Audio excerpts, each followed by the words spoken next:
Porn তারকা stormy ড্যানিয়েলসকে ঘুষ দেওয়ার ঘটনায় মামলা থেকে অব্যাহতি দেওয়া হয়নি আমেরিকার হবু প্রেসিডেন্ট ডোনাল্ড ট্রাম্পকে। তার সাজা ঘোষণা করবে নিউ ইয়র্কের আদালত। আগামী 10 জানুয়ারি সাজা ঘোষণার দিন নির্দিষ্ট করা হয়েছে। 20 জানুয়ারি আমেরিকার প্রেসিডেন্ট পদে শপথ নেবেন ট্রাম্প। তার ঠিক 10 দিন আগে তার সাজা ঘোষণা হবে, যদিও হবু প্রেসিডেন্টের কারাদণ্ডের সম্ভাবনা আপাতত নেই। পর্ন তারকাকে ঘুষ কাণ্ডে ম্যানহাটনের আদালত আগেই ট্রাম্পকে দোষী সাব্যস্ত করেছে, তবে প্রেসিডেন্ট নির্বাচনের জন্য সাজা ঘোষণা স্থগিত রেখেছিল আদালত। এই আবহে মামলা প্রত্যাহারের আর্জি জানিয়ে আদালতের দ্বারস্থ হন ট্রাম্প, কিন্তু বিচারক জোয়ান মার্জিন পূর্বের নির্দেশই বহাল রাখেন। ট্রাম্পের আইনজীবীদের যুক্তি খারিজ করে দেন তিনি, তবে ট্রাম্পকে কারাদণ্ড দেওয়া হবে না তাও স্পষ্ট করে দেন বিচারক।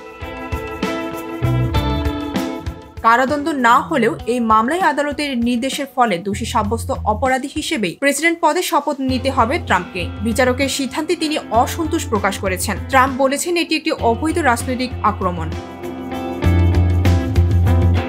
পর্ন তারকাকে ঘুষ দেওয়ার মামলায় ট্রাম্পকে নিয়ে বিতর্ক দীর্ঘদিন ধরেই চলছে। ট্রাম্প যখন 2017 সালে প্রথমবার আমেরিকার প্রেসিডেন্ট হন, তারও আগে এই বিতর্কের সূত্রপাত। স্টর্মিকে $1,30,000 ঘুষ দেওয়ার অভিযোগ ওঠে ট্রাম্পের বিরুদ্ধে। অভিযোগ, স্টর্মির সঙ্গে শারীরিক সম্পর্কের পরে 2016 সালে নির্বাচনী প্রচারের সময় তার মুখ বন্ধ রাখতে ওই ঘুষ দিয়েছিলেন ট্রাম্প। প্রথম ট্রাম্পের তৎকালীন আইনজীবী মাইকেল কোহেন ওই পর্ন তারকাকে $1,30,000 ঘুষ দেন। পরে কোহেনকে সেই অর্থ মেটাতে গিয়ে ব্যবসায়িক নথি জাল করার অভিযোগ ওঠে ট্রাম্পের বিরুদ্ধে, যদিও বারবারই এই অভিযোগ অস্বীকার করে এসেছেন ট্রাম্প। সেই মামলায় ট্রাম্পের বিরুদ্ধে সাজা ঘোষণা হতে চলেছে 10 জানুয়ারি। ডেস্ক রিপোর্ট, ভোরের পাতা।